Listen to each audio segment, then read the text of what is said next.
I don't think I told you, you were aware my father said to me when I said I want to go to college and be an engineer. He said, if you do, you have to pay for yourself. But if you want to go to tool and die making school and learn to make a trade and know that you'll make money, because the college people he met were selling apples and going from door to door selling insurance. And he said these were college guys and they couldn't find a job. So I don't think you should go to college, become a tool and die maker.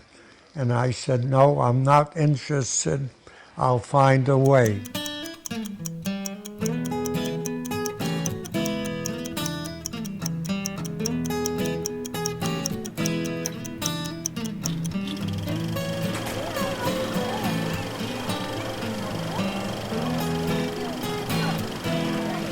And I had applied to 3 schools, Georgia Tech, Caltech, and MIT. And of course, MIT and Caltech turned me down cold. My grades were not anywhere near acceptable. But Georgia Tech accepted me unequivocally. So I managed to work through a summer, and I had to wait for my friend Sam another half year because he was younger than I was.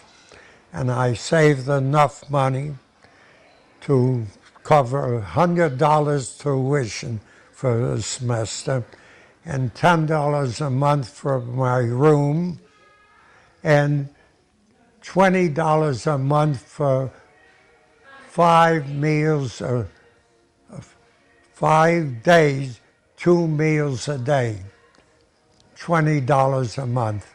And I had enough to cover at least a year's attendance there. I would leave my car in the backyard and rent a car for the weekend, which was 10 cents a mile. As such, you could rent it. And that's what Sam and I used to ride around, seeing the city and seeing Iron Mountain. And I really don't remember all the things. But Saturday and Sunday, we had a car. My Pontiac wouldn't have made all that stuff.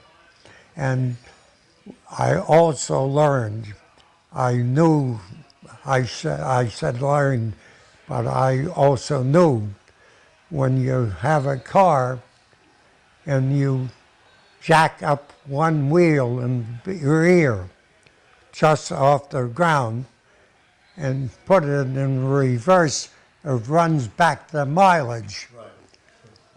Right. I knew that from high school, so because the transmissions were built with a load factor where the load is, you know what I'm talking about. All part of the education. I stopped going to the fraternity and I went to bars instead, and I made acquaintances with some women,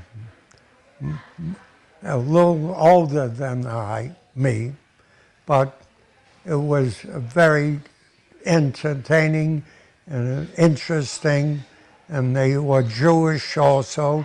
They had places, but they didn't come from the class of the people who owned businesses and so forth.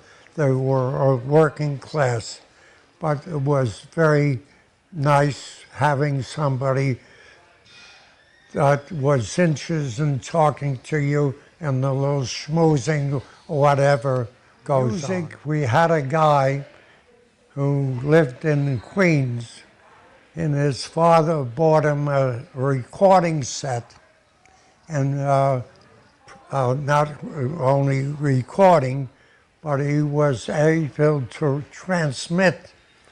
So every morning at 6 o'clock, we had a station that we can tune into, and he would play records. And he would announce it. I'm trying to remember. He was short, he was chubby, he was not from my type of crowd. But his father owned a candy distributing company. And he would play every morning. He would wake us up I read incessantly. I read, and I crammed like most of the people did. We have cram sessions. We start up, we last until 2 o'clock, 4 o'clock. We would drink beer. And we would do a little studying by reading.